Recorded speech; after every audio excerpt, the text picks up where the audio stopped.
La cage pour votre chien, un objet de torture ou un espace sécurisant? On voit tout ça ensemble aujourd'hui.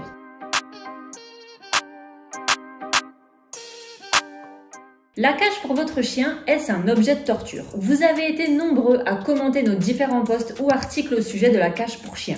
Bien vu ou mal vu, le débat divise toujours autant. Alors, y a-t-il des bienfaits pour le chien si on utilise la cage? Voyons tout cela ensemble. Votre chien est ingérable lors de vos absences, il couine, il aboie, il détruit, il stresse.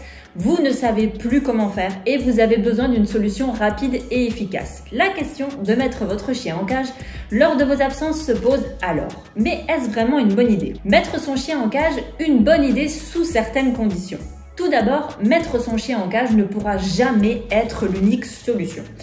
De plus, un travail d'habituation positive devra obligatoirement être mis en place en amont.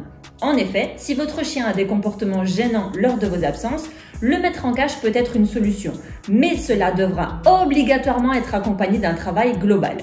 Votre chien peut ne pas supporter vos absences parce qu'il est anxieux ou encore parce qu'il doit apprendre à mieux gérer sa frustration.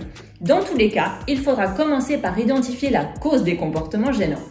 Puis il sera nécessaire d'établir un plan de travail adapté à votre chien avec éventuellement l'aide d'un éducateur canin comportementaliste professionnel afin de régler définitivement le problème et ainsi permettre à votre chien de se sentir mieux et vous également par la même occasion. Donc mettre son chien en cage lors de vos absences peut avoir un réel intérêt car cela permet de réduire son espace et donc de le sécuriser. De plus, l'habituer positivement à cet espace est indispensable afin que cela soit un plaisir pour lui d'y aller. En effet, la cage ne doit jamais être une punition pour votre chien. Et ça, c'est vraiment important de le retenir. Alors, la cage, c'est uniquement quand on s'absente? Dans l'idéal, cet espace devrait devenir l'endroit de référence de votre chien, si bien que la porte de la cage sera toujours ouverte quand vous êtes présent, permettant ainsi à votre chien d'y aller à sa guise. Par ailleurs, il sera également possible de demander à votre chien d'aller dans sa cage lorsque des invités arrivent à la maison, par exemple. Surtout si votre chien est particulièrement excité ou durant d'autres moments de vie. Il me semble important de vous faire un petit rappel des consignes de sécurité. Tout d'abord, choisir une cage confortable et de taille suffisante pour votre chien. Ne jamais utiliser la cage pour punir votre chien. Habituez progressivement et positivement cet espace avant d'y laisser votre chien. Ne les laissez jamais en cage plus de 3 ou 4 heures d'affilée. Pensez bien à balader votre chien avant de lui demander d'aller en cage. Les portes de la cage devront toujours rester ouvertes au quotidien. Mettre en place un travail annexe et adapté à votre chien s'il présente des problèmes de comportement tels que par exemple l'anxiété de séparation. Nous allons maintenant répondre à 3 questions qui reviennent très souvent sur la cage. Première question. La cage peut-elle être une solution pour traiter l'anxiété? Non, non et non. Dans ce cas, la cage n'est pas une solution. C'est une aide et comme tout outil d'éducation, il convient d'en connaître le processus. Maintenant, pourquoi conseiller parfois la cage pour traiter l'anxiété de séparation? En premier lieu, pour réduire son espace. En effet, réduire l'espace du chien permet de le réconforter car il ne parcourt pas toutes les pièces en vous cherchant dans la maison. De plus, cela permet de mettre son chien en sécurité. Je me rappelle de l'histoire de ce chien qui faisait de l'anxiété de séparation et qui s'est retrouvé aux urgences, pronostic vital engagé, car le travail de détachement était très long, car ce comportement était présent depuis trop longtemps. Après être sorti de chez le vétérinaire, il devait rester immobilisé pendant plusieurs semaines, même en l'absence de son maître. L'apprentissage de la cage lui a permis de faire une transition et de changer ses comportements pour une meilleure relation.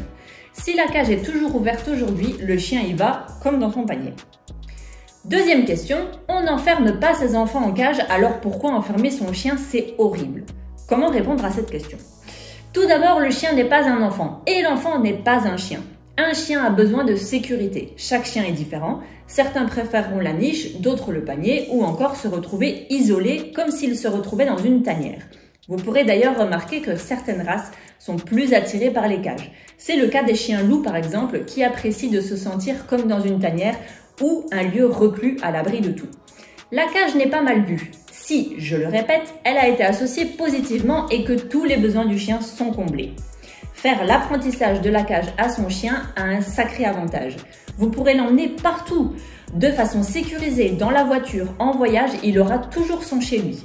La cage n'est pas faite pour être fermée toute la journée. Ce n'est donc pas l'outil ici qu'il faut blâmer car on n'est pas obligé de fermer la cage, mais bien les personnes non averties ou irresponsables qui se contenteront de mettre le chien à l'intérieur toute la journée et sans apprentissage.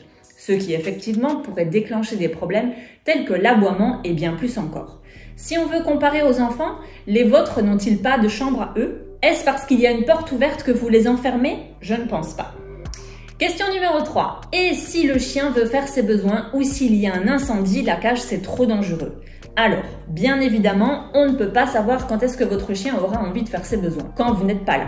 C'est pourquoi il est primordial de sortir votre chien avant de le mettre en cage, surtout si vous fermez celle-ci. Cela n'empêchera pas votre chien d'avoir d'autres envies. Mais dans tous les cas, si celui-ci est propre, en cage ou non, il ne fera pas ses besoins dans la maison et attendra que vous rentriez et lui ouvriez la porte. Avez-vous eu l'occasion de mettre une caméra chez vous pour savoir ce que fait votre chien? Si vous en avez l'occasion, vous pourrez constater que les chiens restent souvent à la même place toute la journée en vous attendant. S'il considère la cage comme sa place, pourquoi ne peut-il pas y aller? Encore une fois, tout est une question d'apprentissage. La cage ne doit pas servir de punition ou d'excuse pour l'enfermer. En clair, la cage ne doit pas être une solution d'enfermement, mais un outil à mettre en place de façon progressive et surtout positive pour que le chien ait un endroit où se réfugier avec plaisir. Ce n'est pas l'outil qu'il faut blâmer quand des personnes irresponsables l'utilisent en enfermant leur chien pendant des heures sans eau, parfois dans des cages trop petites. Vous avez le choix d'adapter l'outil, de le fermer ou non. Et voilà, c'est tout pour le sujet aujourd'hui. On espère que ça vous a plu. N'hésitez pas à liker et vous abonner si ce n'est pas encore fait. Et on se retrouve très vite pour une prochaine vidéo. Salut à tous!